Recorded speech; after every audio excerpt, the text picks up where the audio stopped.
Olá, amigos da FAEF. Hoje eu venho aqui apresentar um grande amigo meu que também trabalha na área de genética. Primeiramente, para quem não me conhece, eu me chamo Thalita, eu sou professora da FAEF, ministro da disciplina de genética e melhoramento. Eu sou bióloga e tenho doutorado em botânica. E foi durante o meu doutorado que eu conheci o meu grande amigo Bruno. Tudo bem. Agora ele vai se apresentar para vocês, falar o nome dele, qual que é a formação, como que foi o começo da carreira dele. Olá, Bruno, muito obrigada por ter aceitado esse convite. Oi, Thalita, tudo jóia? Obrigado pelo convite, fico contente de poder compartilhar um pouco da minha experiência com você e os seus alunos. Então, primeiramente, meu nome é Bruno, eu sou agrônomo e trabalhei no meu mestrado com agricultura tropical e subtropical, passando no doutorado para a área de botânica e no meu pós-doutorado agora eu trabalho com uma parte de biotecnologia, genética e transformação de plantas. Maravilhoso. É essa parte de transformação de plantas que você vai contar para a gente hoje, correto? Isso, exatamente. E você pode me contar, assim, em poucas palavras, para todo mundo entender o que é transformação de plantas, afinal de contas, esse nome Então, é tão diferente. ele pode levar até umas interpretações erradas, mas, como por exemplo, a gente não vai transformar uma planta em um cachorro, né? Ainda não é possível fazer Não, isso. ai, que pena. Eu não ia nem dar ração pro meu cachorro. Mas é possível, por exemplo, se houver algum interesse em algum gene, já que a gente usou o exemplo do cachorro, algum gene interessante no cachorro e que você quer produzir alguma, por exemplo, uma proteína que tem no cachorro, você quer produzir ela numa planta. Então, é possível você, após a identificação da sequência do gene de interesse lá no cachorro, você pode trazer esse gene através de clonagem e transformar a planta com o gene do cachorro. A planta não vai virar um cachorro, mas ela vai produzir, por exemplo, a proteína de interesse do cachorro. De forma mais aplicada, por exemplo, tem estudos que querem produzir vacina em plantas. Então, Hum, ao invés de utilizar a imunização de animais para fazer a coleta dos anticorpos, para fazer imunização mais tarde nas vacinas, a produção ela é feita em plantas, né? Então é uma aplicação bem interessante. e envolve menos a parte da bioética, correto, né?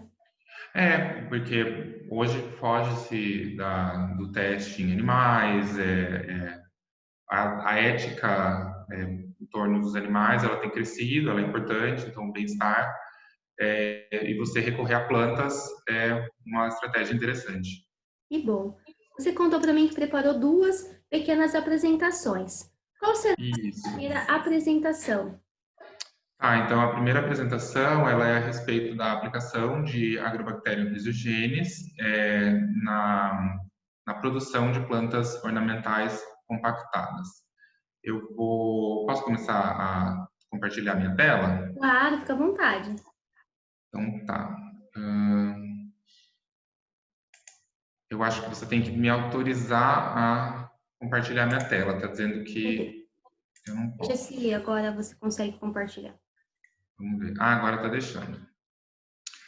Então vamos lá. Essa daqui, só um minuto. As dificuldades técnicas aí, né? Não, Deixa eu botar. a gente está vivendo uma nova realidade agora, né? É, Eu gostaria de convidá-lo para ir pessoalmente até a faculdade, mas eu acho que diante da situação que estamos vivendo, só a oportunidade de ter você aqui participando dessa maneira remota, a gente já fica muito feliz. eu acho que está até tendo uma quebra aí de paradigmas aí de a gente vai aprender a colaborar pelos meios digitais mais frequentemente, né? Isso, isso. Quando você Bem, quiser então, começar. Deixa eu arrumar melhor aqui a janelinha, vou colocar você aqui no cantinho. Pronto. certo. Bem, então essa apresentação ela foi dada na Unesp eu quando eu vim junto com o meu supervisor lá da Dinamarca. Então, essa apresentação ela vai mostrar os trabalhos prévios que foram desenvolvidos lá no grupo de pesquisa do qual eu participo, na Universidade de Copenhague, e ele fala sobre a aplicação de Agrobacterium rhizogenes, ou Rhizobium rhizogenes, que é o nome mais recente pela classificação dessa bactéria, Uhum. na transformação de plantas ornamentais. Então, a apresentação ela começa com, então tem o ponto inicial, por que a gente aplica essa bactéria na planta, Uhum. a tecnologia dos genes Hall, um estudo de caso com Calanchoe, outro com Campanula e uma ideias futuras, né, os prospectos da tecnologia. Se você tiver alguma dúvida, Thalita, por favor, me interrompa a qualquer Tudo momento. bem. Essa calanchoe é muito comum, né? A gente sempre tem nas mesinhas de festa de aniversário, né? Isso, é uma planta muito produzida e lá na Dinamarca ela tem uma importância bem grande, assim. Ah, que Então, linda, amarela. então o ponto inicial são que as plantas ornamentais no ambiente selvagem, na natureza, elas não têm essa mesma configuração de porte e de arquitetura da planta como aquela que a gente encontra nos mercados quando a gente vai comprar. Então, do lado esquerdo, você consegue ver a planta poinsettia, e ela naturalmente ela é uma árvore. E quando você compra lá no Natal, ela é uma plantinha pequenininha. A planta do meio é a Campanula portulaceana, que também é no mercado é uma plantinha pequenininha. E do Uhum. lado direito tem o exemplo da calanchoe. Então essas plantas muito elongadas, elas não são interessantes. Não são interessantes por quê? Porque elas são mais difíceis, elas ocupam mais espaço na produção, ou seja, você tem uma menor eficiência de uso de área, né, do lado do produtor. Na Uhum. hora de transportar, elas são mais delicadas e ocupam mais espaço por serem maiores. E os consumidores também preferem as plantas que têm esse porte menor, que é o que a gente chama de plantas compactas. Isso. Então, as vantagens de você ter uma planta compacta são a tolerância ao manuseio mecânico melhorado, ela utiliza menos espaço durante a produção, ou seja, o produtor consegue ter um retorno maior por unidade diária. Ela também tem um custo de transporte reduzido, porque você consegue transportar mais numa unidade diária menor. A forma de você obter esse fenótipo, né, essa arquitetura compactada, ela é muito utilizada por meio de inibidores químicos, que são os reguladores vegetais. Saúde. Então, os Eu não é reguladores coronavírus, vegetais é só alergia da pele. é só uma alergia, está muito seco. Então, os inibidores químicos, eles vão inibir seja a síntese ou a atuação do hormônio giberelina, que é um hormônio que faz as plantas elongar. Temos algumas alternativas biotecnológicas, né, contra a utilização desses reguladores químicos, porque eles também são tóxicos, né, tanto para a planta quanto para o meio ambiente e quanto para os humanos. Então, as alternativas biotecnológicas, elas vêm para fazer essa planta compactada, ela já ter isso no genoma da planta. Então, essa programação, ela já está na planta. Você não precisa aplicar nenhum produto para fazer com que ela fique menor. Ela já vai ser naturalmente menor. Então, nisso entra a tecnologia dos genes Hall. Então, como eu falei para vocês, a bactéria Agrobacterium rhizogenes, ela é uma bactéria natural, então ela é encontrada na natureza. Ela induz as raízes de cabeleira, vocês podem ver na primeira foto à direita em cima. Ela é uma doença, né? Ela é um patógeno de plantas. E da mesma forma que a Agrobacterium tumefaciens, ela tem a capacidade muito interessante de conseguir transferir parte do seu DNA para a planta. E Esses genes, quando ela transfere parte desse DNA para a planta, ela vai sequestrar o metabolismo da planta para produzir substâncias do interesse da bactéria. Mas se a gente essa é uma perguntinha. pode fazer. recebi também uma outra colega fazendo uma palestra e ela falava a respeito de outra agrobactéria. Então, tem duas que podem ser utilizadas, correto? Mas normalmente no livro a gente encontra uma outra. Essa adaptação, o uso dessa agrobactéria que você escolheu, foi por alguma razão, sendo que ela é menos comum na bibliografia, né, nas referências? Então, a diferença é assim, a Agrobacterium tumefaciens, ela vai dar a coroa de galha. Então, ela acontece acima do solo, geralmente na área da coroa da planta, né? Hum. E a Agrobacterium rhizogenes, ele é um patógeno de solo e que vai atuar nas raízes. Entendi.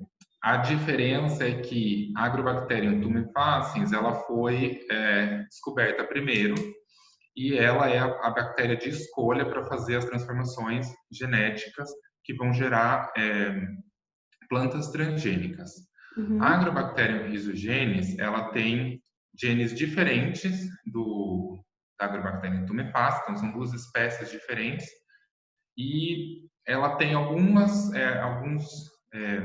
por ela ser diferente, ela apresenta outras características da Agrobacterium tumefaciens. Uhum. E uma dessas características é fazer a planta ficar menor. Então, a presença dos genes que vem da Agrobacterium rhizogenes faz a planta ficar mais compactada, com um porte menor. Então, essa seria. Então, elas são duas coisas diferentes, mas em teoria as duas bactérias podem ser utilizadas para fazer a mesma coisa, fazer plantas transgênicas, né? Ok, obrigada pela explicação. Uhum. Tá. O que acontece é que a bactéria, se você utilizar uma bactéria presente na natureza, como a Agrobacterium rhizogenes, sem modificar o DNA dela, sem fazer a tecnologia do DNA recombinante que a gente fala, essas plantas que foram transformadas e regeneradas com a Agrobacterium rhizogenes, elas não são elas não são classificadas como plantas transgênicas, porque a transgenia ela envolve você trazer material genético que não é encontrado naturalmente na natureza e colocar isso dentro de uma planta. Então, como essa bactéria ela é encontrada na natureza e ela não é modificada, o produto da transformação não é classificado como transgênico. Isso é muito importante, por exemplo, na Europa, onde tem uma grande resistência a produtos transgênicos, né? Entendi. Principalmente alimentos. Então, isso é o que vem nesse slide, falando que as legislações sobre organismos geneticamente modificados na Europa, elas vão falar que se você não tem um material genético recombinante, a planta não é transgênica. Então, a transformação com bactéria, com agrobacterium rhizogene, selvagem, não modificada, não gera uma planta transgênica. Essa é a mensagem. Tá. A Agrobacterium rhizogenes, ela tem muitas aplicações. Aquelas raízes de cabeleira que eu falei para você, elas estão aí no centro, né? Então, são as raízes de cabeleira. Então, você pode utilizar ela para melhoramento molecular, para indução de produção de fitoquímicos, para produção de proteínas recombinantes, para estudo de fisiologia de raiz, para elucidação de caminhos metabólicos e para fitorremediação. O foco hoje na apresentação é o melhoramento molecular. Então, aqui nesse desenho aqui do lado, em azul, ele mostra o plasmídio, que é aonde estão os genes que a bactéria transfere para a planta. Eu não vou entrar em muitos detalhes, mas a gente tem algumas cepas dessa bactéria, né? Então, as cepas elas são denominadas conforme o produto que ela vai gerar na planta. Então, temos as agrobactérias que são agropinas, manopinas, pucumupinas e miquimopinas. Não é importante saber disso, mas é que a bactéria que eu trabalho é a agropina e ela tem dois braços de tDNA, que é o DNA de transferência. Então, a gente tem o TL, que é o da esquerda, onde vocês veem na figura o rol A, rol B, rol C e rol D, e o braço direito. É só uma distinção interessante dessa bactéria, que ela tem dois braços de transferência do DNA. Então, ali embaixo no slide, ele está falando que as plantas regeneradas, então, da transformação com a agrobacterium, elas vão ter fenótipos alterados. Então, elas vão ter um crescimento em altura menor, Uhum. alteração na morfologia de de folhas e flores, e uma alteração no metabolismo secundário dessa planta. Ah, é? Por isso, É, é. interessante, Então, porque assim, a mudança do metabolismo secundário. Pode ser que ela até seja mais resistente a algumas pragas, então, né? sim, então a alteração no metabolismo secundário, ela vai ser mais aplicada em plantas medicinais, que vão ter um Entendi, composto faz todo de sentido. metabolismo secundário de interesse. Então, como ela perturba esse metabolismo secundário, não é necessariamente um aumento que você vai encontrar, mas a perturbação às vezes é benéfica para o nosso interesse, né? Então, você pode ter uma alteração no metabolismo que seja de interesse humano, né? Uhum. Então, como a gente faz a transformação, né? Eu estou falando vai transformar, mas como que é isso? Então, essa planta, essa bactéria é um patógeno. Então, a gente tem que tomar cuidado para que a gente tenha a transformação sem ter uma indução da doença. Como a gente faz isso? Então, vocês podem ver, tem uma plantinha aqui, a campânula Uhum. portuguesiana, e a gente extrai folhas dessa planta. Nesse caso, o tecido mais suscetível, que tem melhor resposta à transformação, é o pecíolo da folha. Então, separa-se o pecíolo da folhinha, descarta-se a folha, faz uma esterilização superficial com álcool 70, seguida de água sanitária, e depois lava para tirar o resíduo químico, porque é importante que você tenha um tecido inicial sem a presença de nenhuma outra bactéria ou de nenhum outro fungo. Então, é importante Uhum. fazer essa esterilização superficial.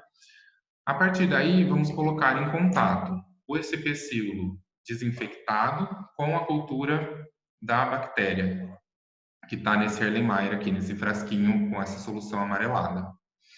Então, essa inoculação, ela é muito breve. Ela pode ser apenas você pode apenas mergulhar o pecíolo. Nesse caso, a gente deixa em contato por 30 minutos.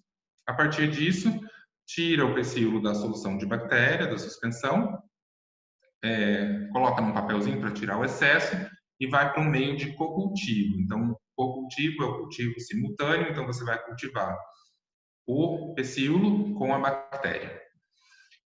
Depois desses 2 dias, esses 2 dias eles são importantes porque é mais ou menos o tempo mostrado em literatura, que é o tempo que a bactéria demora para transferir aquele DNA de interesse para a planta. Por que é importante esses 2 dias?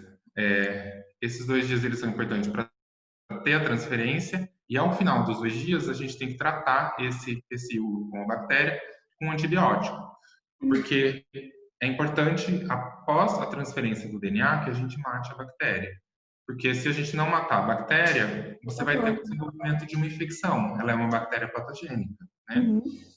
Então a gente consegue fazer dessa forma artificial, né? A gente consegue fazer com que a bactéria transfira o material genético para a planta e a gente consegue eliminar a bactéria. Então a gente fica só com a parte da transferência do DNA.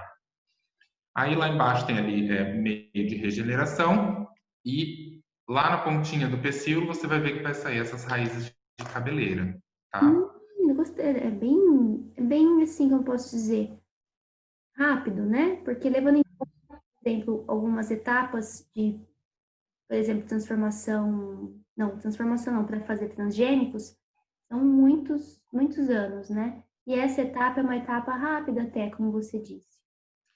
Isso. Essa parte é a parte rápida, que é até a geração das raízes de cabeleira. Uhum. Mas a partir dessas raízes vem a parte mais difícil, que Imagina. é a parte da regeneração fazer essa raiz ser, ela retornar a uma planta da forma que a gente vê em cima ali, com a plantinha no vasinho, entendeu? Capacidade de desdiferenciação desse tecido, Exato, né? exato. Então, Para isso é ficar associado ao parênquima ou outras células meristematicas. isso. Então, você tem que geralmente essa regeneração ela vai passar por uma nodulação na raiz, um engrossamento. A partir daí, com a aplicação de diferentes hormônios e reguladores vegetais, a gente vai estimular a regeneração da planta. Então, ela vai emitir um brotinho pequenininho e, a partir daí, a gente tem todos os passos de cultura de tecido. Então, e isso é a parte difícil, que eu vou falar lá no final da apresentação, que realmente é uma restrição da técnica, né? Porque cada planta, cada variedade, ela responde diferente a diferentes hormônios. Então, de forma mais aplicada, um caso de estudo da Kalanchoe. Então, por exemplo, em 2016, o mercado de Kalanchoe na Holanda valia 67 milhões de euros. E entre 2015 e 2017, ela cresceu 8%. Então, é uma planta importante. Ela, inclusive, é a segunda planta mais importante no mercado europeu, planta de pote, né, de vaso. Então, aqui, ó, eu estou mostrando para vocês a transformação. Então, a primeira foto à esquerda superior, ela vem do trabalho do Brian, de 2008. Então, a gente tem, no lado esquerdo, na plaquinha da esquerda, o controle, e na plaquinha da direita, a planta inoculada. Então, pode-se ver que na plaquinha da direita, a produção de raízes é muito maior, porque houve a presença da bactéria. Essas raízes são cortadas e separadas. Então, na plaquinha do meio, ela já começa a apresentar a formação de calo, né? Então, que é esse tecido não diferenciado, ele é equivalente ao humano como se fossem as células-tronco. Então, elas têm totipotencialidade, ela pode se transformar em qualquer tipo de tecido da planta. Então, isso é muito bom, mas ao mesmo tempo é muito ruim também, porque ao mesmo tempo que ela pode se diferenciar, você tem que guiar a diferenciação para o tecido que você quer. Então, aqui é um detalhe, né, desse calozinho na foto superior à direita, e lá passando na linha de baixo, à esquerda, você consegue ver que tem um biquinho. Não sei se quando eu passo meu mouse aparece para você, Thalita? Aparece, a parte de baixo. Isso. Então aqui, ó, tem um biquinho, assim. Isso é a geração de um broto. Então ele está diferenciando em folhas, né? Então ele está voltando a desculpa, a morfologia normal da planta. Na foto do meio, você consegue ver a planta não transformada e regenerada à esquerda e a planta transformada à direita. Então, faz uma condução, né, dessa produção dos órgãos. Você faz essa condução através de uso de reguladores vegetais também? Isso. Então, no meio de cultura, vai ter uma combinação entre citocininas e auxinas em balanço. Geralmente, para Kalanchoe, por exemplo, é importante ter um teor mais alto de citocinina, por exemplo, é uma particularidade da Kalanchoe, mas não são todas, né, que são assim. Então, você consegue ver que a planta, lá na fotinha da direita, então, passou por toda a regeneração, fez a propagação vegetativa e induziu a flor. Então, você pode ver que a planta com flor da direita é menor que a planta com flor da esquerda. Então, isso é o fenótipo compactado, né? Então, a planta transformada é menor e a planta selvagem, ela é maior. Entendi. Uma vez que você fez essa transformação, é importante verificar a presença dos genes, né? Então, por exemplo, lembra que eu falei para vocês que tinha o braço direito e o braço esquerdo.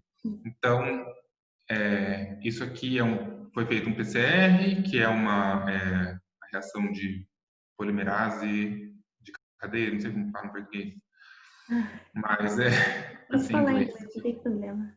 É uma reação de PCR, então a reação de PCR ela vai amplificar. Então, se você tem um gene de interesse, ele amplifica e ele gera uma bandinha nesse gel aqui, quando você separa os produtos do PCR. Então, como que chama? Nessas duas fotos de cima, ele vai mostrar que todas as linhagens, a 306 até a 331, todas elas têm a presença do braço esquerdo daquele DNA de transferência. Mas a linhagem 331, você pode ver que ela não tem a bandinha lá do TR. Então, quer dizer que nessa transformação, ela só foi transformada com o braço esquerdo do tDNA e não com o braço direito.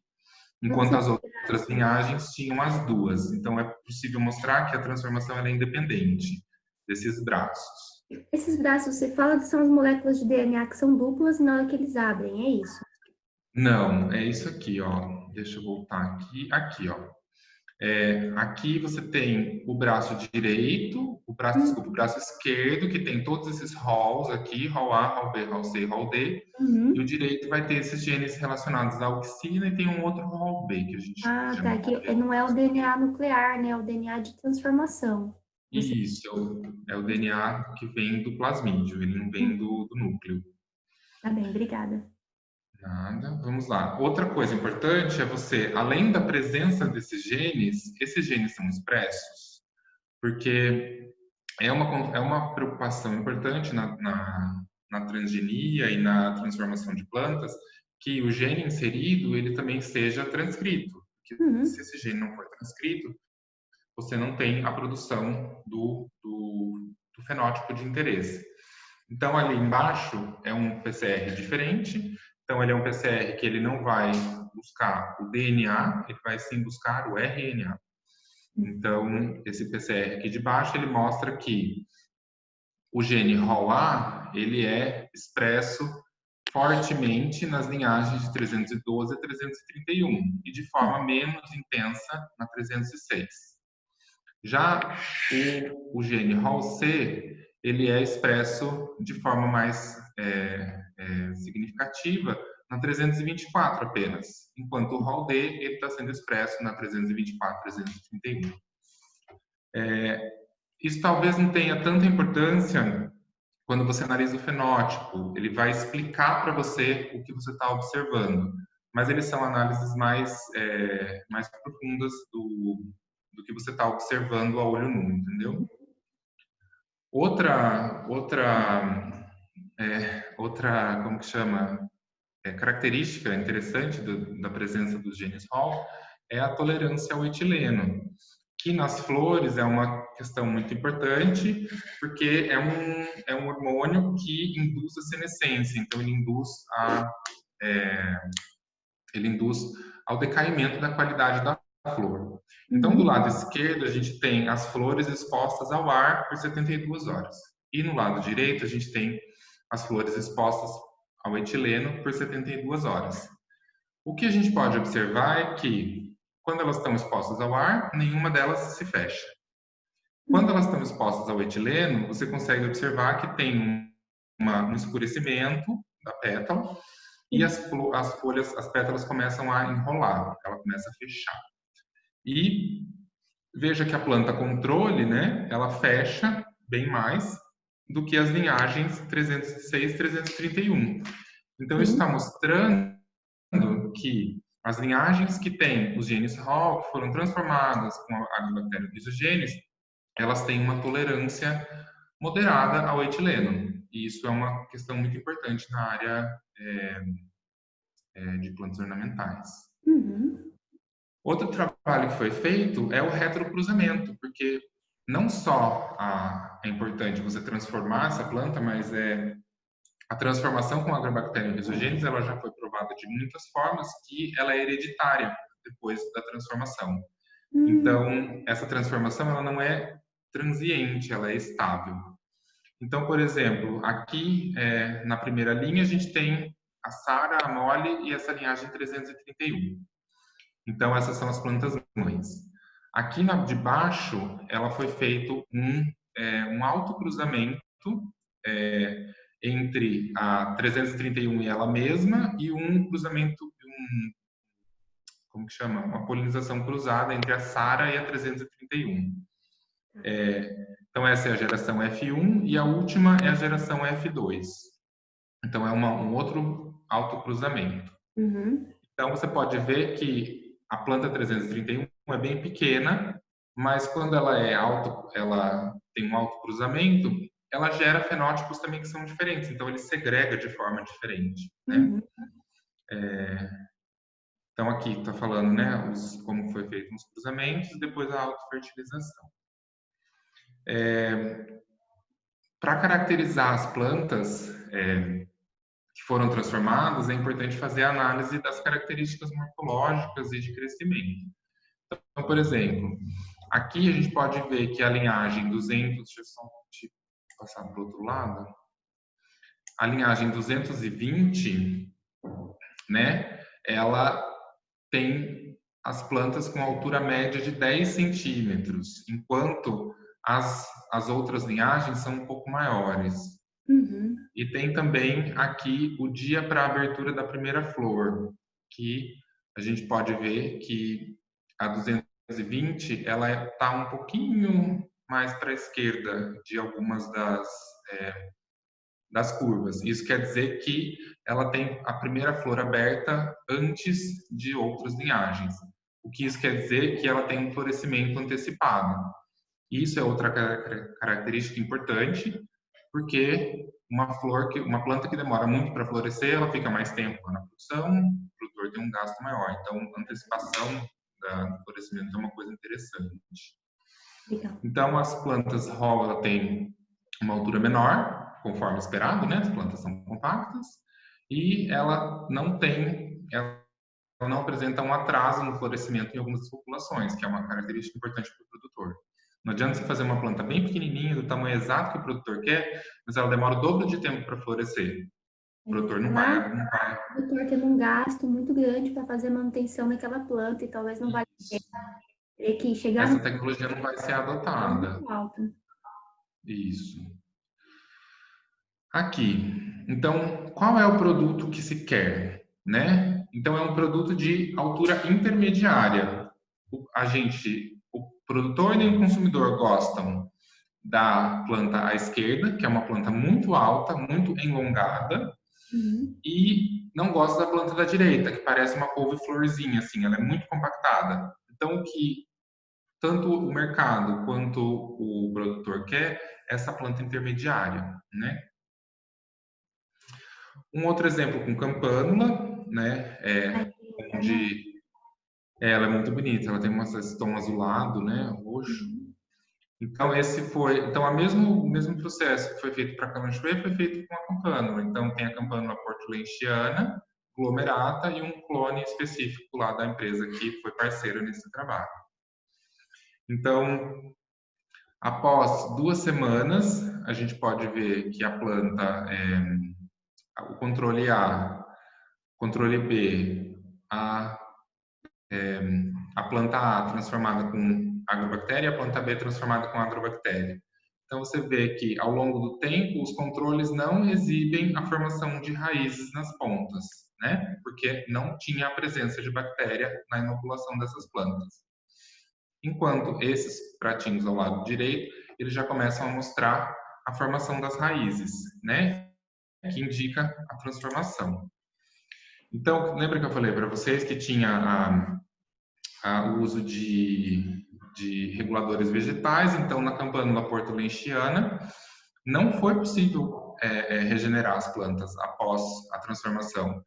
Você observa que houve um engrossamento, uma nodulação nas raízes, mas não foi obtida planta transgênica não foi regenerada. Então, ainda que se tenha tido uma transformação com sucesso e tivemos as raízes não puderam ser regeneradas em plantas.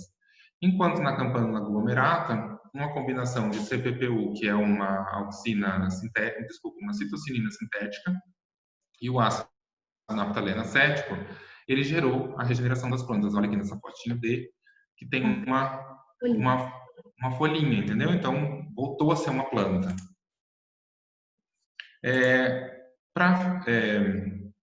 Para finalizar, aqui está falando um pouquinho das funções dos genes. Quais são os genes que eu vou falar na próxima apresentação, mas eu vou falar mais em detalhes depois. Tem um outro estudo que foi, ao invés de utilizar a bactéria selvagem, foram amplificados genes específicos, então, nesse caso, é o gene HAL-B e uma ORF, que é um gene não caracterizado, número 13, e foi transformado em Arabidopsis, para ver qual é o efeito do gene individualizado. Essa transformação, ela é transgênica, tá? Ela não está usando a bactéria não transformada. A gente pescou um gene lá de dentro e fez a tecnologia do DNA recombinante. Então, ele mostra que a planta controle, né, ele mostra o gráfico aqui do lado, mostra a área de roseta, nesse caso, é muito maior na planta controle do que na planta com o HAL-B, que vem logo abaixo, e a planta com o ORF13, que é bem menorzinha. Então, esse gráfico ele é a tradução em números dessas fotos ao lado esquerdo, né? Então, a planta selvagem, que é o WT, bem maior do que a planta HAL-B e bem maior que a planta ORF13. Então, só aqui uma lista de trabalhos que já foram publicados lá no grupo, com a tecnologia HAL e as plantas ornamentais, e o futuro, né? Então, o protocolo de transformação, ele já é bem estabelecido. A gente já sabe quais são as condições ideais para fazer a transformação com a agrobactéria mesogenes. Mas a regeneração é a parte que é a parte complicada, porque ela é baseada em tentativa e erro, ela não é tão científica do ponto de vista que você consegue falar assim, olha, se deu certo para esse, isso vai dar certo para isso. Não é assim, não é tão direta essas relações. Então, você tem que ficar fazendo tentativa e erro, e isso conforme o tempo. É sabido que uma alta relação citocinina e auxina, ela favorece a regeneração, mas ela ainda assim é um procedimento trabalhoso, né? Com certeza, dá para ver. Então, assim, o problema é a regeneração, não é a transformação. São muitos anos para você conseguir fazer esse trabalho? Se tudo dá certo, né, desde a transformação até a regeneração, é esperado ter uma planta transformada com os genes HAL ao final de 1 ano. Então, um trabalho de 1 ano.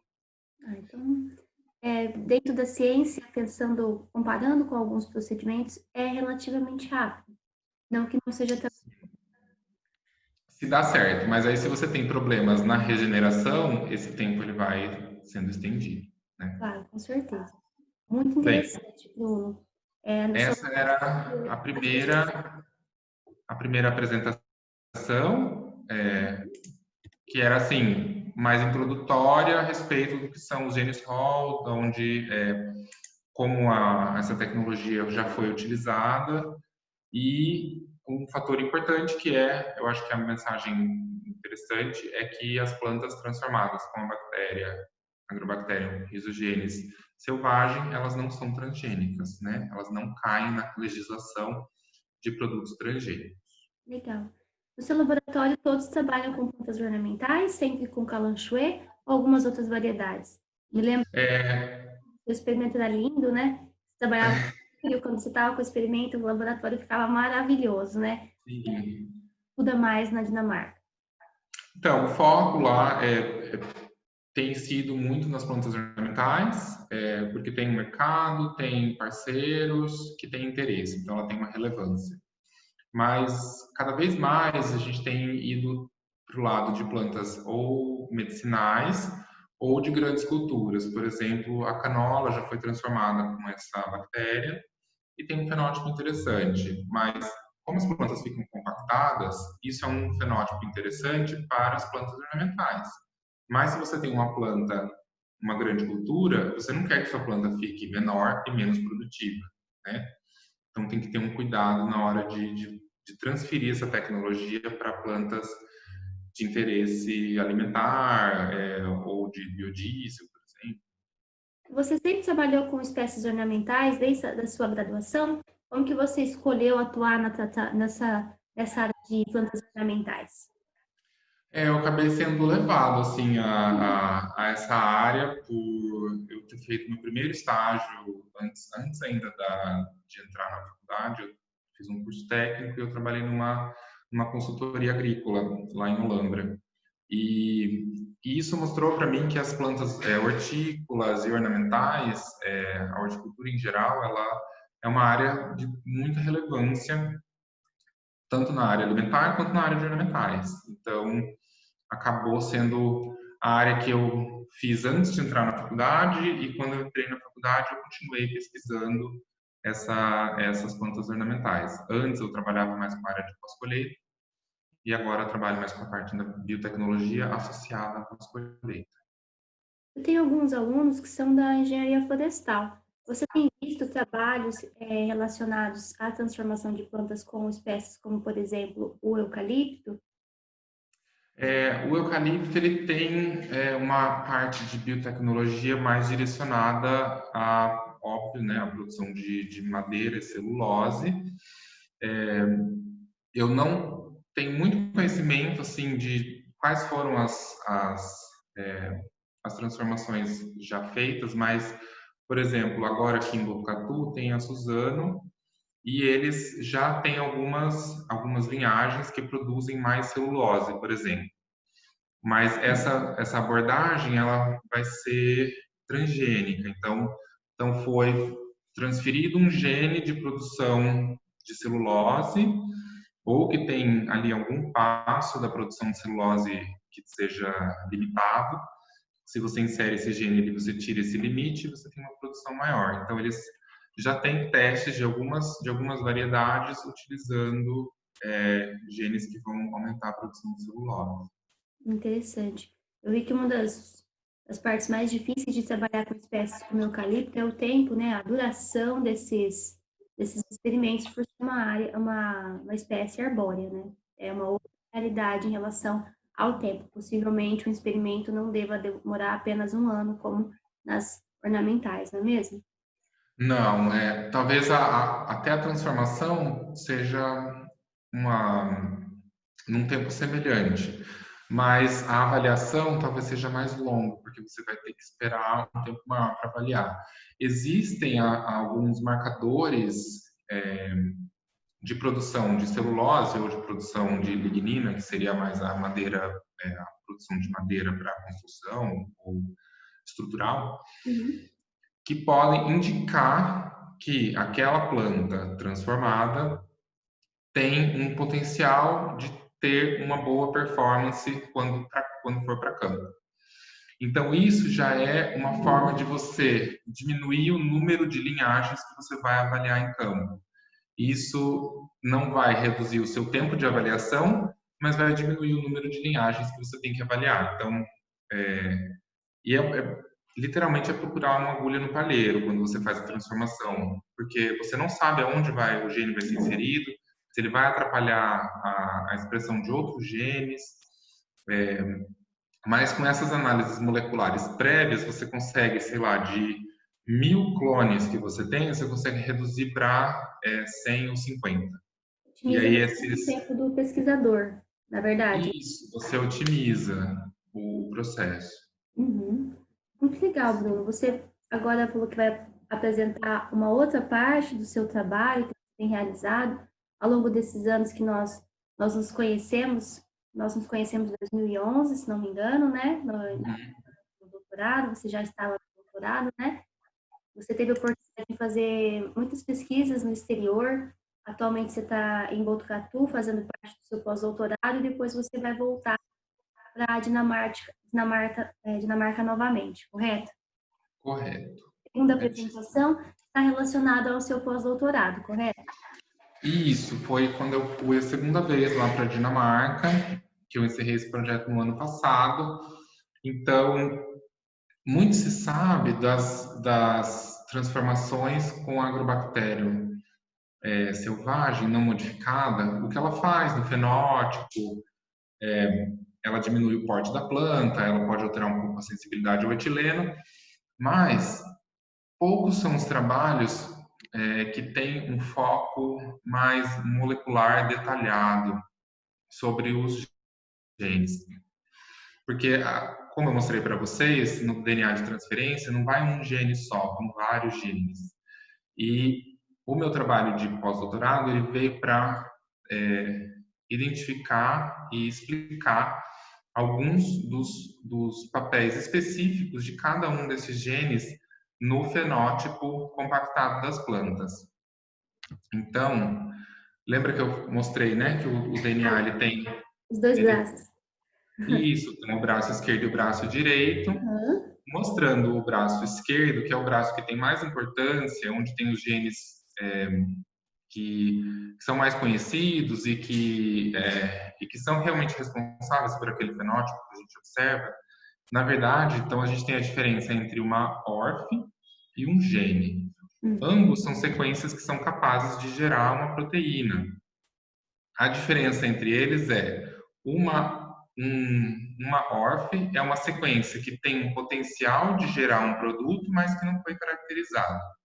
E um gene é uma ORF que foi mais extensivamente caracterizada. Então, a gente sabe que aquilo pode ter um produto, tem um produto e gera um efeito conhecido.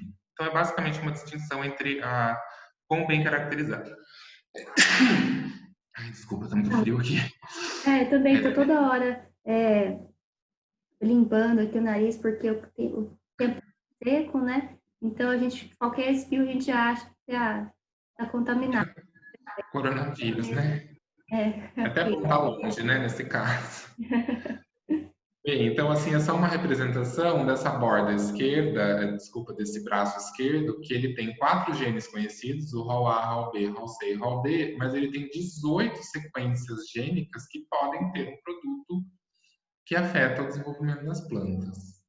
Então, o meu trabalho ele veio transformar as plantas com genes individuais, no caso foi o HAL-B, o HAL-C, a ORF13, 14, né? E a abordagem do projeto, ela vem da esquerda para a direita, com o design dos vetores de transformação, em seguida a transformação das plantas e a regeneração, e, por fim, vem as caracterizações moleculares, fenotípicas e moleculares novamente. Só uma questão do tempo, vamos lá. Então, o design dos vetores. Quando eu falava de Agrobacterium rhizogenes selvagem, a gente simplesmente pegava a bactéria encontrada na natureza, colocava em contato com a planta, esperava os 2 dias e tudo certo, já íamos para a regeneração. Nesse caso, como a abordagem ela é individualizada de cada gene, então é importante que, antes de começar, a gente faça a amplificação desse gene de interesse. No caso, tem as sequências que eu fiz aí, o B, o C, o seguinte. Aí vamos fazer a clonagem desses genes em outros vetores. Então, no caso, a gente usou a tecnologia Gateway, e você tem um vetor de entrada e depois um vetor de destino. Eu não vou entrar em detalhes disso, mas então, inicialmente, então, o gene que veio da agrobactéria aqui em cima, ele foi clonado, ele foi amplificado e clonado dentro desse P donor 221. Quando a gente faz essa clonagem, a gente tem que colocar esse plasmídio dentro de uma bactéria, que é a E. coli, que vai fazer a multiplicação desse plasmídio para a gente ter ele em quantidade. Em seguida, a gente faz a recombinação com o vetor de destino. A importância do vetor de destino é que ele tem relevância para a planta, né? Então, ele vai ter um gene de seleção para antibiótico, que é o canamicina, que ele vai auxiliar a gente a selecionar as plantas que têm o gene de interesse das plantas que não têm o gene de interesse. Isso é porque depois você faz a aplicação de antibióticos. Isso. Então, o vetor de interesse carrega um gene de resistência a antibiótico. Então, a planta que foi transformada de forma esperada também vai ter a resistência ao antibiótico. E as plantas que não foram transformadas não têm a resistência. Então, uma vez que você coloca o antibiótico no meio de cultura, ele se torna um meio de seleção. Então, o que não tem o gene de interesse não tem resistência a antibiótico e morre. E o Maravilha. que tem, o tecido vai sobreviver porque ele consegue metabolizar aquele antibiótico presente no meio. Então, aqui eu mostro, né, o gene CAM, que é o gene da canamicina, e tem uma sequência promotora ali, que é o P35S. Ele é um promotor de um vírus e de um vírus de planta, tá, gente? Não um vírus que infecta a gente. Não corona, isso. E a importância desse promotor, ele que é um promotor constitutivo. Então, o que isso quer dizer? Ele quer dizer que ele vai expressar esse gene em todos os tecidos da planta. Porque a gente tem alguns genes, aliás, temos muitos genes que eles são expressos de maneira dependente do tecido, então ele expressa só na raiz, mas não expressa na folha. Expressa só na flor, mas não expressa na raiz. Quando a gente quer fazer esses estudos Temos órgãos de diferentes, caracterização, né? isso. Então, quando a gente quer fazer um estudo de caracterização gênica, a gente, para ter certeza de que esse gene realmente vai ser expresso, não de forma dependente, mas de forma constitutiva, a gente põe esse promotor 35S. Então, ele vai garantir a expressão em todos os tecidos. Bem, então, uma vez que foi recombinado no vetor de destino, que é esse PK2GW7, a gente tem que fazer a confirmação de que, por PCR, de que o gene que a gente inseriu lá no vetor, ele está presente na bactéria, na E. coli, que a gente usa para multiplicar esse plasmídio. É feito por PCR. E, por fim, a gente manda isso para um sequenciamento. Porque durante aquele primeiro PCR que a gente fez, de amplificação, a enzima que faz a amplificação desse gene, ela é sujeita a cometer erros. E se ela comete um erro, o gene que a gente clonou não é o gene que a gente tinha. Então, se tem algum errinho ali nas letrinhas da sequência. Então, a gente faz isso com sequenciamento. Ali embaixo ele mostra essas barrinhas verdes e vermelhas, são os resultados do sequenciamento. E elas se sobrepõem e a gente consegue fazer um alinhamento e o software utilizado ele mostra para a gente se tem algum conflito, né? Se tem algum erro na sequência. Então, esses são os passos assim preparatórios. Então, uma vez que a gente amplificou, recombinou isso dentro de um vetor, agora a gente precisa tirar esse vetor da bactéria que a gente usou para multiplicar apenas esse vetor e inseri-lo dentro da Agrobacterium tumefaciens. Então, são muitas transformações, né? Então, primeiro a gente transforma a E. coli, porque a E. coli, a Escherichia coli, ela multiplica esse vetor de forma muito eficiente. Então, a gente aumenta a quantidade do vetor que a gente quer. Depois a gente extrai da E. coli e agora a gente vai colocar ele dentro da Agrobacterium tumefaciens. A gente faz isso numa cubeta e a gente aplica eletricidade. Então, dá um pulso de eletricidade. Esse pulso de eletricidade, ele faz pequenos poros na membrana da Agrobacterium tumefaciens e simplesmente por difusão, por esses poros, o DNA, o vetor que a gente quer, ele entra na Agrobacterium tumefaciens, tá? Da mesma forma que a gente fez a seleção, né? Então a gente vai plaquear essas bactérias num meio seletivo. Então as bactérias que têm o gene do antibiótico, de resistência ao antibiótico, elas vão sobreviver. Bem, então a gente amplificou o gene, colocou ele na E. coli para aumentar a quantidade, colocou ele na Agrobacterium tumefaciens, agora é a hora de fazer a transformação das plantas. Então, o princípio de transformação das plantas é você pegar um pedaço da planta, que a gente chama de explante, então é um pedaço fora da planta, um explante, colocar em contato com a bactéria que contém o gene de interesse, nesse caso vai ser a Agrobacterium tumefaciens, utilizando técnicas de DNA recombinante, fazer o co-cultivo e fazer a regeneração. Aí a gente cruza os dedos para que a regeneração ocorra, né? Que é a parte realmente difícil.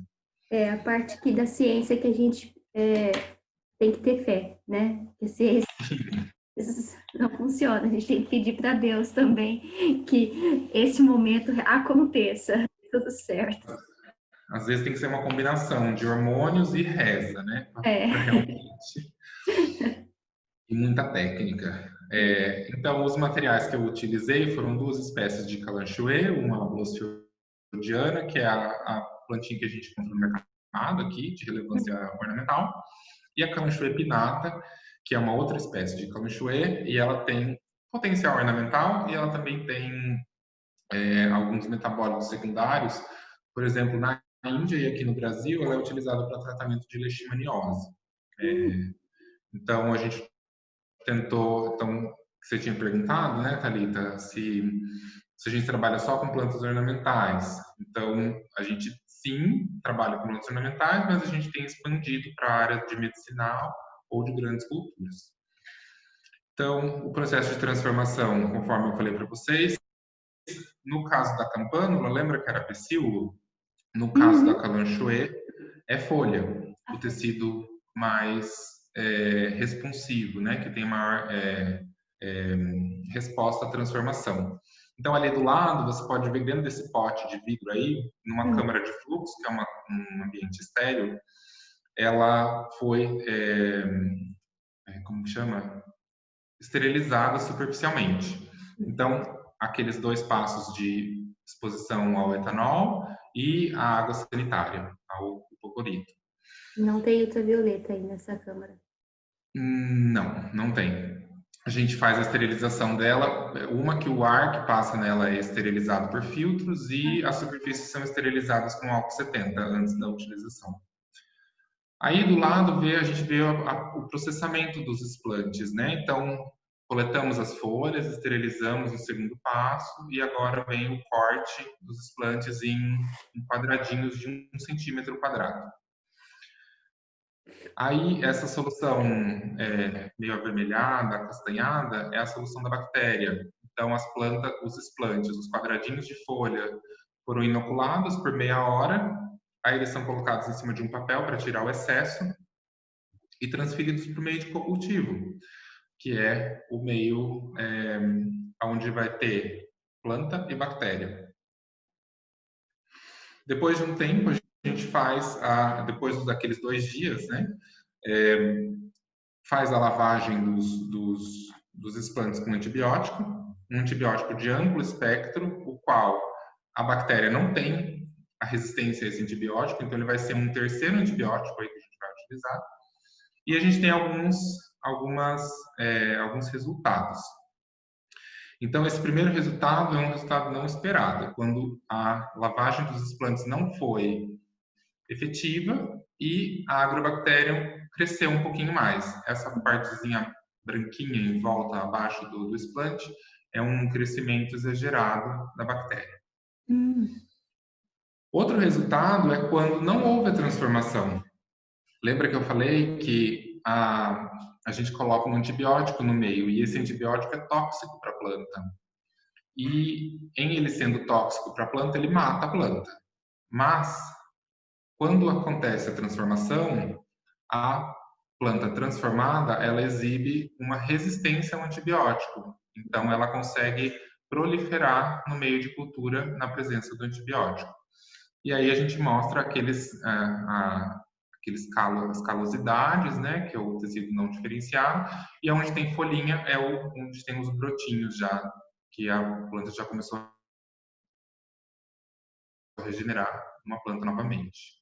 Essa resistência a esse antibiótico vai ser da vida toda. Vai, vai, e nesse caso, o objetivo do trabalho é apenas estudar a função dos genes. Então, isso não é importante do ponto de vista a gente não está querendo gerar nenhuma variedade para lançar no mercado. A gente quer apenas estudar a função dos genes. Então, Hum. é aceitável utilizar uma resistência a antibiótico. É, porque eu estava Mas, pensando exatamente nisso, né? Qual que seria a consequência de ter uma planta que é resistente a uma bactéria no meio, né? Será que talvez isso selecionaria espécies de bactéria, cepas, né, de bactéria tolerantes também? Então, E o seu trabalho ainda não chegou na etapa de ir do mercado, né?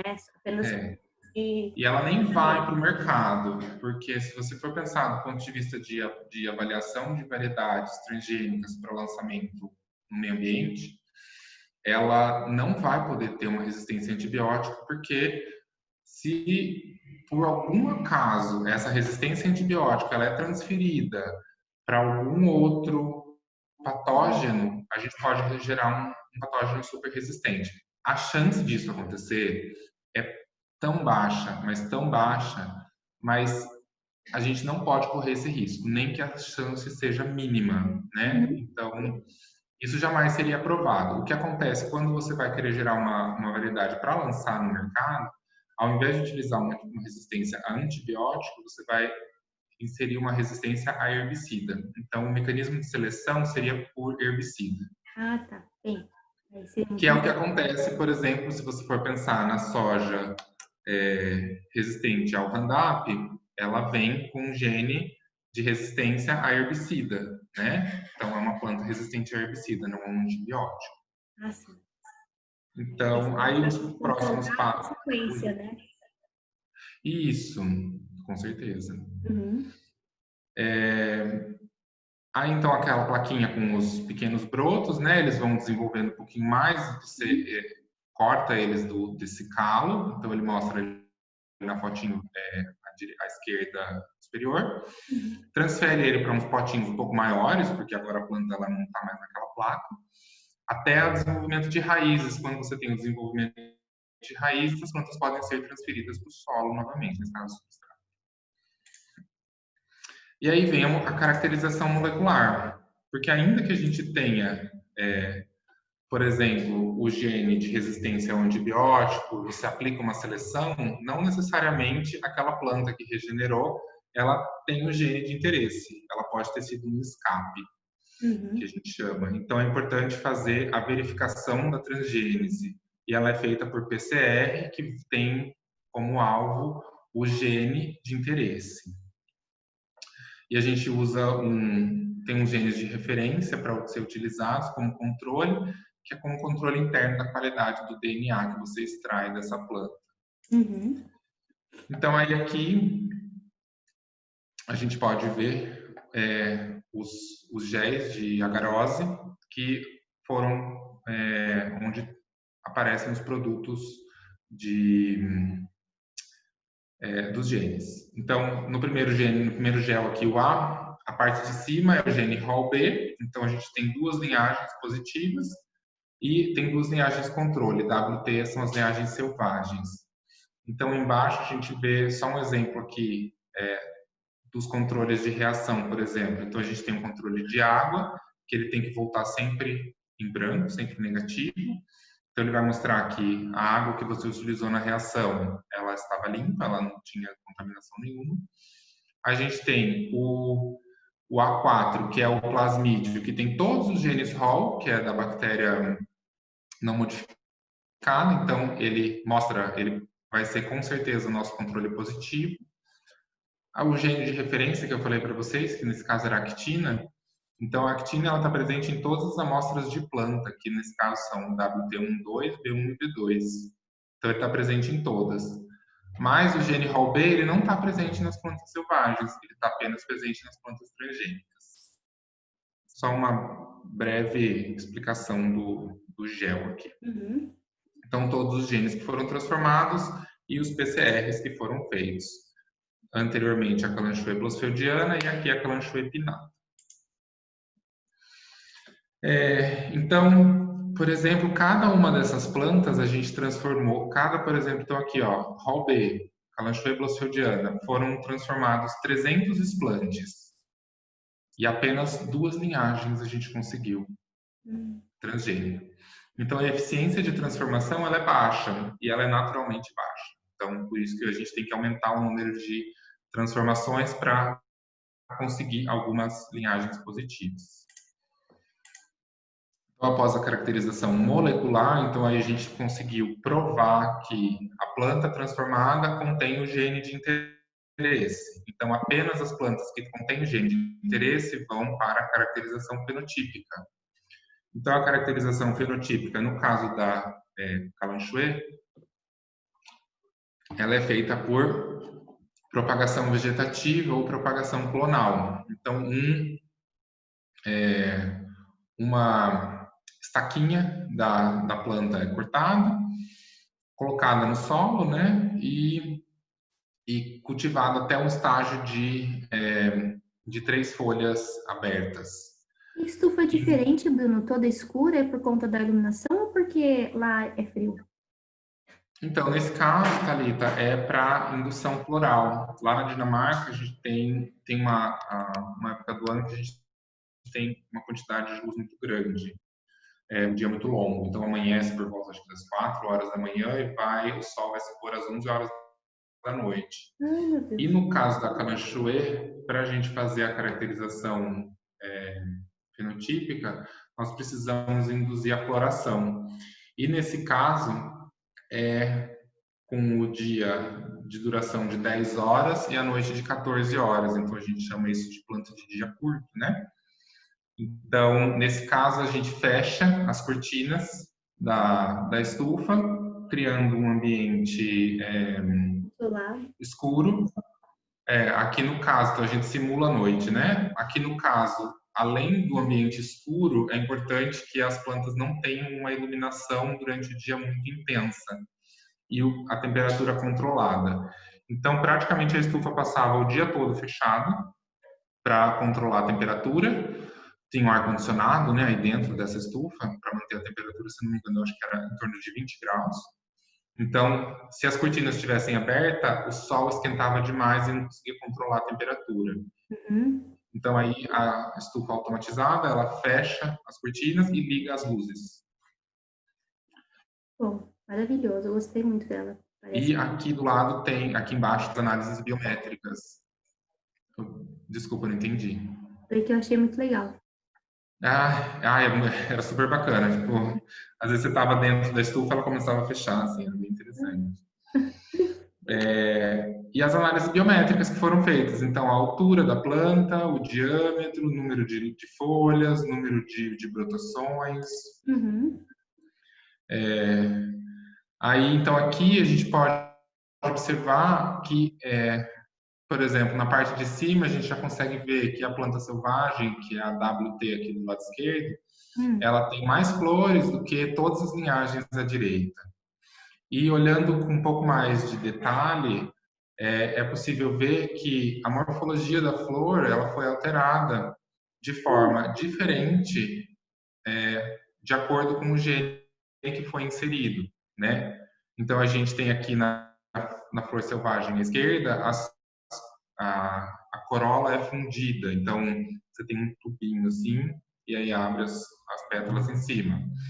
Na planta Hall B, as corolas ainda estão fundidas, mas a borda já é irregular. Na Uhum. planta Hall C, a morfologia ela é bem semelhante, né? Talvez a flor seja um pouquinho menor em tamanho, mas a morfologia não foi alterada. Na planta 13A, veja, tem um pistilo, né? A parte masculina da flor ela é muito exagerada e as corolas não estão fundidas. É só uma descrição de quais foram os efeitos assim Uhum. dessa transformação. Então a gente avalia isso de forma bem detalhada, né? Então aqui esse gráfico ele mostra o número de flores. Então o que foi verificado visualmente ele é traduzido em números de forma quantitativa.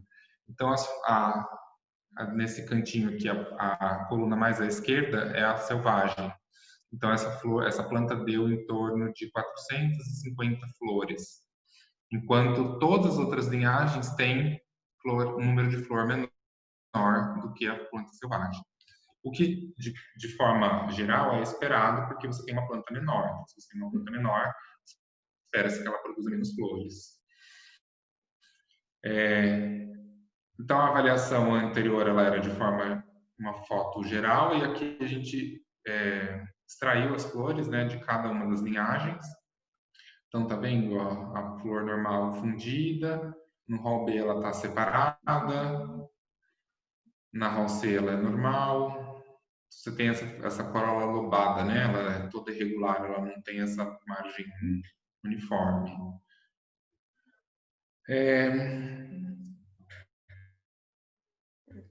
Outras formas de avaliação, né? Então, você colocar todas as linhagens lado a lado.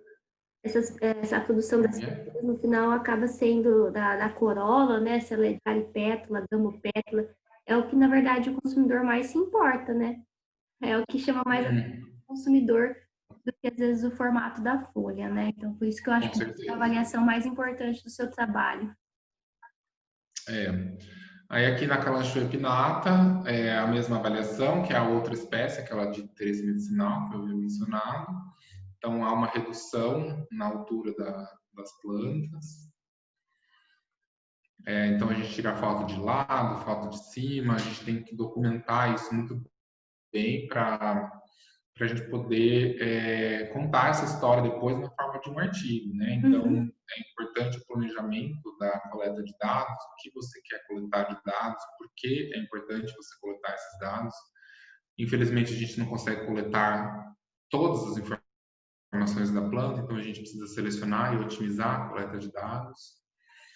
Esses gráficos de número de folhas, número de brotações laterais. E aqui a caracterização molecular mais, como chama? Mais profunda, mais detalhada. Então, seria, por exemplo, a detecção das proteínas desses genes por meio de Western blot, que é uma técnica que detecta proteínas. Outra coisa que eu acabei nem mencionando, mas que é muito importante na transgenia, que é o número de cópias que o gene é inserido na planta. Então, por exemplo, com a agrobactéria, ela pode inserir uma cópia ou múltiplas cópias. E isso influencia muito no fenótipo observado. E é importante você determinar e quantificar isso. E essa detecção é feita pela técnica de Southern blot. E a expressão gênica, então, assim, você tem uma série de caracterizações moleculares mais profundas que você pode fazer dessas plantas. Então, isso tem sido feito na sequência. Aqui eu não vou falar sobre essa parte, que é a parte das funções das proteínas, não é relevante, já é muito aprofundado. Então, a detecção das proteínas ela é feita por meio de anticorpos.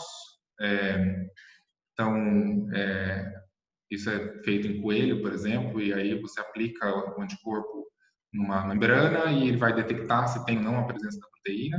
Então, aqui tem umas fotos das membranas, né? Então, a separação das proteínas com a detecção associada à detecção do anticorpo e com a revelação desse anticorpo. Esse é o time de pesquisa lá da universidade, em cima os pesquisadores e embaixo os alunos de mestrado que colaboram com os projetos.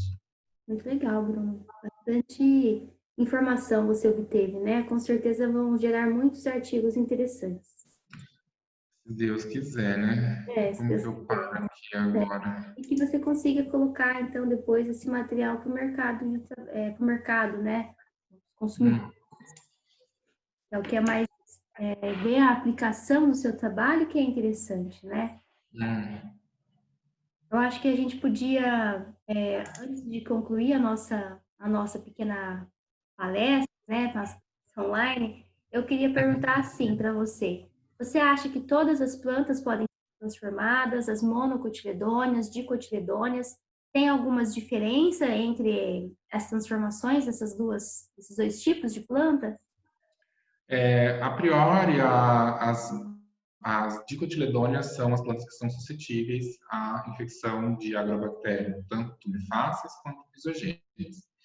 Então, a maioria das transformações, elas acontecem das plantas que você encontra transformadas, tanto no mercado quanto em artigos, elas são dicotiledôneas. As monocotiledôneas, elas são menos suscetíveis. E o que isso implica? Implica que a bactéria ela não consegue infectar essas plantas. Se ela não consegue infectar essas plantas, ela não consegue transferir o DNA para elas. Isso gera um grande problema, porque nós temos monocotiledôneas muito importantes para a nossa alimentação, por exemplo, como o arroz e o trigo. Uhum. Então, a forma de transformar monocotiledôneas, ela utiliza a biobalística. Muito Então, interessante, dá até um pouco de medo esse nome, né? é, na verdade, é uma câmara onde partículas de ouro que são recobertas por DNA, e nesse caso o DNA é o gene que você quer inserir na planta. Então, você vai fazer lá naquele passo da clonagem, ao invés de colocar o gene dentro de um plasmíde, você vai apenas amplificar uma sequência promotora e a sequência do gene, que são as duas sequências que são necessárias para a expressão desse gene. Esse produto combinado entre promotor e gene, ele vai ser o produto que vai recobrir as partículas de ouro e colocadas nessa máquina, nessa câmara, né? E aplicando pressão, essas partículas elas são literalmente elas Bom, são baleadas. isso, elas são bombardeadas, né? Um bombardeamento de partículas. Uhum. E de forma aleatória, o tecido que você coloca embaixo dessa arma, né, gênica, ele vai ser atingido por essa partícula de ouro. E de forma aleatória, talvez aconteça a inserção dentro do núcleo, dentro do genoma da planta. Então aí, ao invés de você utilizar a agrobactéria para transformar, você bombardeia um tecido de interesse, provavelmente monocotiledôneo, com a partícula de ouro recoberta com o gene, e depois você passa isso para a seleção, Uhum. né? Você inseriu lá um gene, você pode colocar uma resistência a antibiótico, uma resistência a herbicida, e depois você regenerando as plantas, e as plantas que são resistentes ao seu herbicida ou ao seu antibiótico, elas vão ser as plantas transformadas. Então, tem essa implicação das plantas monocotiledôneas sendo utilizada a bibalística, né, o bombardeamento de partículas. Muito legal, muito interessante o seu trabalho. Acho que é um trabalho muito diferente. Então, quando eu seleciono meus amigos, né, para fazer apresentações, eu pensei nos meus amigos que tinham assim bastante experiência na área. Você, de longe, é meu amigo que trabalha mais especificamente com a genética, tem um sucesso já na carreira, tem bastante experiência. Por isso que eu quis participar desse meu ciclo de palestras aqui na faculdade AF, para dar a oportunidade para os meus alunos conhecerem coisas diferentes e principalmente inspirá-los a trabalhar com coisas que às vezes nem passam pela cabeça deles, né? Então, durante a graduação, nós professores e também a faculdade temos a função de apresentar opções para o aluno, para que no final desse curso ele saia para o mercado de trabalho com a visão bem ampla, não só pensando numa única opção, né, de trabalho. Para finalizar, Bruno, por exemplo, vamos imaginar que um aluno meu ou qualquer outro aluno do grupo da FAEF tenha interesse em seguir uma carreira de pesquisador como a sua. O que você acha que ele deve começar a fazer? Fazendo um curso de inglês, principalmente, eu sempre falo para ele, e as experiências de estágios, como que isso modificou a sua carreira para você conseguir chegar hoje onde você está? Bem, a questão de estágios ela é muito importante porque ela acaba te mostrando o que você é uma forma que você tem de experimentar um pouquinho de cada área, assim, né? E então você tem ali só uma degustação da área, sem você ter um compromisso para o resto da vida com aquilo. Uhum. Então isso é importante. Eu posso ressaltar que, por exemplo, na minha carreira eu só fui trabalhar com genética após o meu doutorado. E eu posso dizer que não foi fácil, porque se eu tivesse tido experiências de estágio, tivesse é, tido esse envolvimento com o estudo da genética, teria sido muito mais fácil para mim chegar no meu pós-doutorado com uma base mais sólida do conhecimento. Mas eu Uhum. tive que adquirir isso assim na marra e já muito tarde na minha vida, mas isso não impediu que eu continuasse seguindo. Talvez eu não seja um profissional assim tão qualificado quanto uma pessoa que fez mestrado, doutorado em genética, Mas como minha área de aplicação é de transformação aplicada, talvez eu consigo navegar muito bem. Você mencionou o inglês, ele é extremamente importante para a carreira acadêmica, porque a ciência ela é publicada e discutida em inglês, Uhum. mas isso não te exime de você saber discutir as coisas em português também, né? É, Se você é um bom pesquisador em português, será em inglês, é só uma ferramenta, né? O inglês é é uma verdade, Bruno. ferramenta. Então, fazer estágios, ele acaba te motivando a seguir algumas áreas, mas não necessariamente ele acaba sendo o resultado final da sua vida, por exemplo. Eu sou um exemplo disso, que eu não fiz estágios em genética, hoje eu trabalho com genética. Mas eu posso dizer que teria sido benéfico eu ter feito alguns estágios em genética, por exemplo, durante a graduação. Para É, trabalhar com pesquisa é importantíssimo essa experiência, essa vivência acadêmica, mas hoje as empresas mais e mais acabam tendo grandes departamentos de pesquisa e desenvolvimento. Então, aqui no Brasil e na Dinamarca, muitos pesquisadores acabam saindo da academia, então saindo da universidade e migrando para iniciativa privada, para desenvolver pesquisa junto às empresas. uhum. Talvez não seja tão comum no Brasil, mas é uma possibilidade também, né? Então, não necessariamente um pesquisador, um professor, pode trabalhar diretamente na iniciativa privada também. Quando eu falo sobre o estágio, para o meu aluno, justamente testar experiências novas, né? Então, ao longo da graduação, é importante que ele tenha experiências diversas, né? Então, às vezes ele pode fazer um estágio, não gostar e seguir para outra área. Então, é interessante realmente essa experiência bastante ampla e procurar estágio desde o início da graduação, né? Eu fiz estágio desde o primeiro bimestre. Então, Legal. os orgânicos. Aí depois, Ah, passando pelos herbários, eu passei pela produção de mudas de plantas medicinais. Deixa eu ver, trabalhei com olerícolas também. Então, realmente é uma oportunidade muito interessante quando a gente está na faculdade poder aproveitar esses estágios. Então, eu espero que realmente meu tenham gostado da sua palestra, por exemplo. Eu gostei bastante. Espero que durante a minha disciplina eu tenha dado base para que eles conseguissem entender pelo menos grande parte do que você falou. Algumas partes são realmente bastante avançadas, mas pelo menos eu acho que o mínimo eles tiveram durante a disciplina para conseguir entender melhor o que você estava falando. Eu fiquei muito grata pela ação. Espero que todos os meus alunos e também meus colegas da FAEF tenham gostado bastante da sua participação. Fico muito grata, Bruno. Para finalizar, você gostaria de dizer alguma coisa?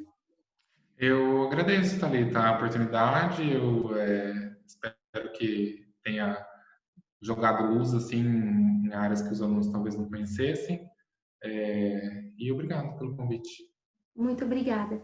Eu agradeço também a todos vocês que estão assistindo, que vão assistir. Espero que tenha sido muito útil. Logo, logo a gente vai se ver pessoalmente e vai poder discutir a respeito dessa palestra. Até mais e muito obrigada pela participação.